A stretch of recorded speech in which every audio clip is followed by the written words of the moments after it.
काली कलाओं की अवधारणा, जिसे अक्सर काला जादू के रूप में जाना जाता है, आकर्षण और भय का मिश्रण उत्पन्न करती है। भारत सहित सभी संस्कृतियों में मंत्रों, औषधियों, चुड़ैलों और जादूगरों की एक समृद्ध परंपरा है।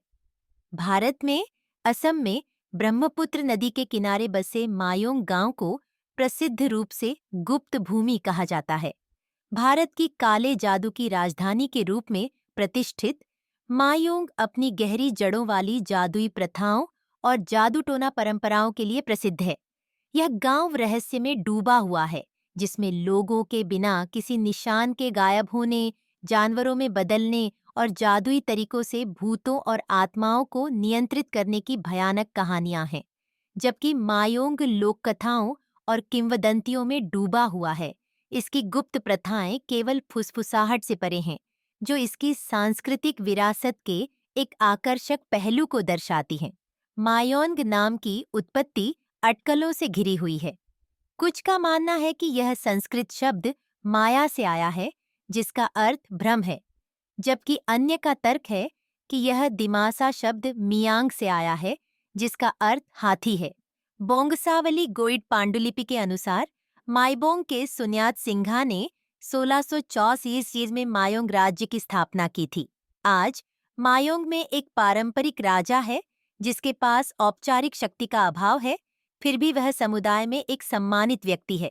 मायोंग का नाम न केवल असमिया लोक कथाओं में बल्कि महाभारत जैसे प्राचीन हिंदू ग्रंथों में भी आता है। ऐसा कहा जाता है कि भीम के पुत्र घटोत्कच ने महाभारत युद्ध में सहायता के लिए मायोंग से जादुई शक्तियां हासिल की थीं। मायोंग को लंबे समय से जादू से जोड़ा गया है।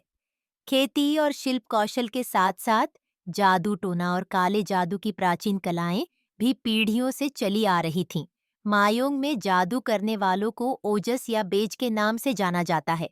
ये जादूगर दो प्रकार के मंत्रों का उपयोग करते हैं: उपचार के लिए परोपकारी सुमंत्र और नुकसान पहुंचाने के लिए अशुभ कुमंत्र। उम्मीद है कि बेज जादू के दोनों रूपों में महारत हासिल कर लेंगे।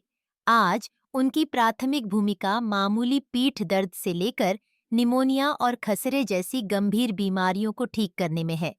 कुछ लोग भूत प्रेत भगाने में विशेषज्ञता का भी दावा करते हैं। हालांकि काला जादू अब शायद ही कभी किया जाता है। ऐतिहासिक वृत्तांत मायोंग को काले रहस्य के स्थान के रूप में चित्रित करते हैं। 1337 ईस्वी की एक विशेष रूप से दिलचस्प किंवदंती बताती है कि कैसे सम्राट मोहम्मद शाह ने असम में अहोम साम्राज्य पर आक्रमण करने के लिए 100,000 सुसज्जित घुड़सवारों को भेजा था, लेकिन पूरी सेना मायोंग के जंगलों में गायब हो गई थी। खतरे की यह प्रतिष्ठा इतनी मजबूत थी कि मुगल भी इस क्षेत्र से डरते थे।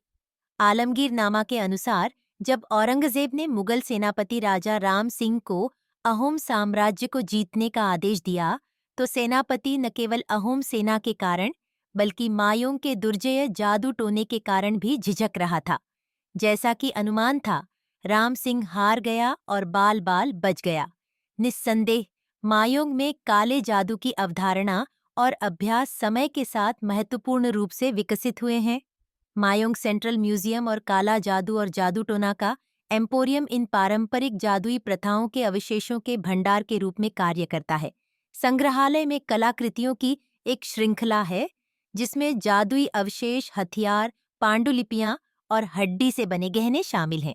हालांकि केवल कुछ ही अभ्यासकर्ता बचे हैं और दुनिया आधुनिक तरीकों की ओर बढ़ रही है।